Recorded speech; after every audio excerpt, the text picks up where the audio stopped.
बिस्मिल्लाहिर्रहमानिर्रहीम। अस्सलाम वालेकुम। आज मैं आपको हज़रत हंज़ला रज़ी अल्लाह ताला अन्हो का एक वाक़या सुनाती हूँ।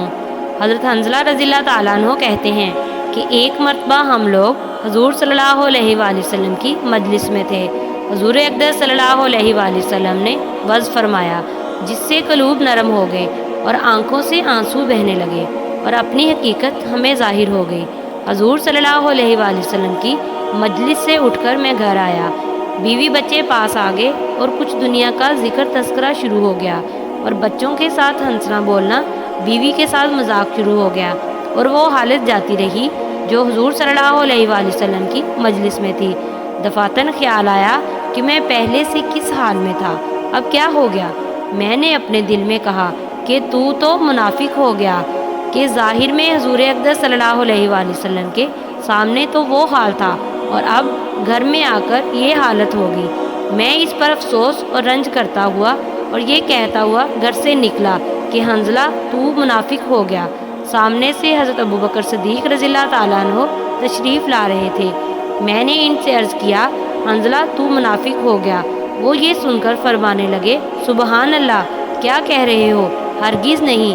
मैंने सूरत बयान की कि हम लोग जब हुज़ूर सल्लल्लाहु अलैहि वसल्लम की खिदमत में होते हैं और हुज़ूर सल्लल्लाहु अलैहि वसल्लम दोज़ख और जन्नत का जिक्र फरमाते हैं तो हम लोग ऐसे हो जाते हैं गोया वो दोनों हमारे सामने हैं, और जब हुज़ूर सल्लल्लाहु अलैहि वसल्लम के पास से आ जाते हैं तो बीवी बच्चों और जायदाद वगैरह के धंधों में फंस कर इसको भूल जाते हैं।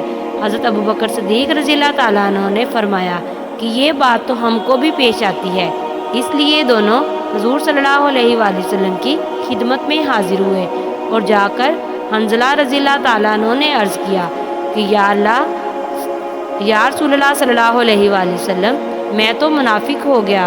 हुज़ूर सल्लल्लाहु अलैहि वसल्लम ने फरमाया, क्या बात हुई। हंज़ला रज़ी अल्लाह ताला अन्हु ने अर्ज़ किया कि जब हम लोग आपकी खिदमत में हाजिर होते हैं और आप जन्नत और दोज़ख का जिक्र फरमाते हैं तब तो हम ऐसे हो जाते हैं गोया वो हमारे सामने है, लेकिन जब खिदमत अक़दस से चले जाते हैं तो जाकर बीवी बच्चों और घर बार के धंधों में लग कर भूल जाते हैं। हुज़ूर सल्लल्लाहु अलैहि वसल्लम ने इरशाद फरमाया, इस ज़ात की कसम जिसके कब्ज़े में मेरी जान है, अगर तुम्हारा हर वक्त वही हाल रहे जैसा कि मेरे सामने होता है तो फरिश्ते तुमसे बिस्तरों पर और रास्तों पर मुसाफा करने लगे। लेकिन हंज़ला, बात यह है कि गाहे यानी आदमी के साथ इंसानी ज़रूरतें भी लगी हुई हैं जिनको पूरा करना भी ज़रूरी है। खाना पीना, बीवी बच्चे, उनकी खैर खबर लेना, ये भी ज़रूरी चीज़ें हैं। इसलिए इस किस्म के हालात कभी भी हासिल होते हैं, ना हर वक्त ये हासिल होते हैं, ना उसकी उम्मीद रखनी चाहिए। ये फ़रिश्तों की शान है कि इनको कोई दूसरा धंधा ही नहीं, ना बीवी बच्चे, ना फ़िक्र माश और ना दिनवी किस्से, और इंसान के साथ चूँकि बशरी ज़रूरियात लगी हुई हैं इसलिए वो हर वक्त एक सी हालत में नहीं रह सकता।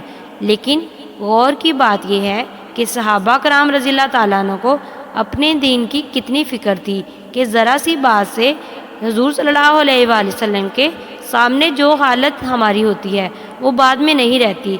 इससे अपने आप को मुनाफिक होने का फ़िक्र हो गई। इश्क अस्त व हज़ार बदगुमानी, इश्क में जिससे होता है उसके मुतल्लिक हज़ार तरह की बदगुमानी और फ़िक्र हो जाता है। बेटे से मोहब्बत हो और वो कहीं सफ़र में चला जाए, फिर देखिए हर वक्त खैरियत की खबर कब फ़िक्र रहती है, और ये भी मालूम हो जाए कि वहाँ ताउन है या फसाद होगा, फिर खुदा जाने कितने खतूत और तार पहुँचेंगे। जज़ाकल्लाह।